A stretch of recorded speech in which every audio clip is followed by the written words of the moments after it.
আজকে আমি একটা নতুন রেসিপি বানালাম। তো হ্যালো বন্ধুরা, আপনারা কেমন আছেন? আশা করি আপনারা ভালো আছেন, ভালো থাকবেন, সুস্থ থাকবেন। আর আমার ভিডিও ভালো লাগলে অবশ্যই লাইক, শেয়ার, সাবস্ক্রাইব করবেন। তো আমি এখানে বানাচ্ছি চিলা, যাকে বলা হয় গোলা রুটি।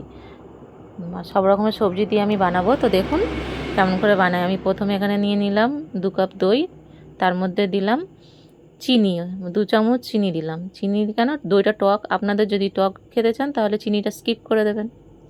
চিনি দিয়ে ভালো করে দইটা ফাটিয়ে নিয়েছি। এবার এতে আমি দেব লবণ 1 চামচ, 4 চামচের 1 চামচ দেব। এবার হলুদ দেব পরিমাণ মতন লঙ্কার গুঁড়ো। ভালো করে ফেটে নেব, যেন হলুদ আর লঙ্কাটা ভালো করে মিক্সড হয়ে যায়। লবণটা মিক্সড হয়ে যাওয়ার পরে আমি এতে দিয়ে দেবো সুজি। 2 কাপ সুজি নিয়েছি এখানে। সুজিটা আমি ঢেলে দিলাম, দিয়ে ভালো করে মেখে নেব। তো দেখুন আমি কেমন করে মেখে নিয়েছি। মেখে নিয়ে এটাকে ভালো করে এবার আমি একে ঢাকা দিয়ে রেখে দেবো, সুজিটা যাতে ফোলে ভালো করে।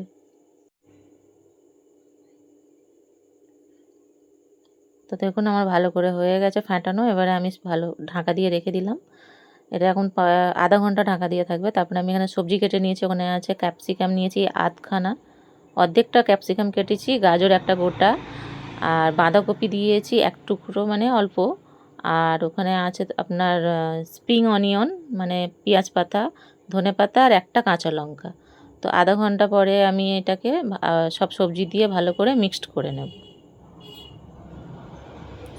প্রথমে এটাকে একটু জল দিয়ে ফাটিয়ে নেব, কেন ওটা পুরো মানে শুকনো হয়ে গেছে। তো এটা জল দিয়ে ফাটিয়ে নেব। তো জল দিয়ে ফাটাতে আমার মানে এতে জল লেগেছে 1.5 কাপ। তো তারপরে এবার আমি সবজিটা দিয়ে দেব। সব সবজিগুলো দিয়ে ভালো করে ফাটিয়ে নেব। তো দেখুন বন্ধুরা আমি কি করে বানাচ্ছি। এরকমভাবে আপনারা বানাবেন, হেলথের জন্যও ভালো, কোনো ক্ষতিও করবে না আপনার।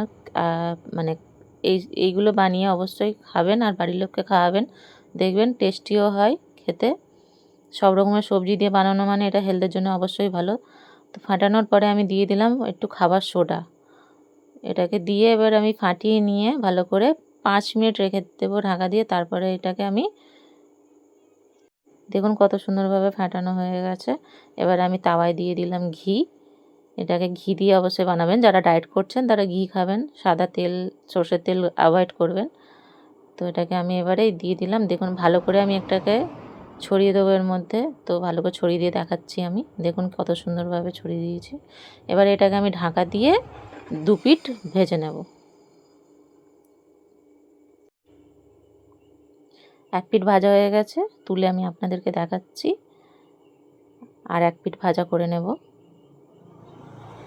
তো বন্ধুরা এটা ইন্ডাকশানে বানাচ্ছি, একটু অসুবিধা হচ্ছে। গ্যাসে তাওয়াতে বানালে সুবিধা হতো, কেন আমার এই জায়গাটা ছোটো জায়গা। আর এই যে ওপরে যে এটা হয়ে গেছে একটু মানে ব্রাউন কালার হয়ে গেছে, এটাকে ভাববেন না যে জ্বলে গেছে। সুজির জিনিস একটু ক্রিস্পি হলেই ভালো লাগে খেতে। তো দেখুন কত সুন্দর নরম সফট হয়েছে, একদম পুরো একদম নরম সফট, মুখে দিলেই একদম মিলে যাবে। তো ভিডিওটা আমার ভালো লাগলে অবশ্যই একটা লাইক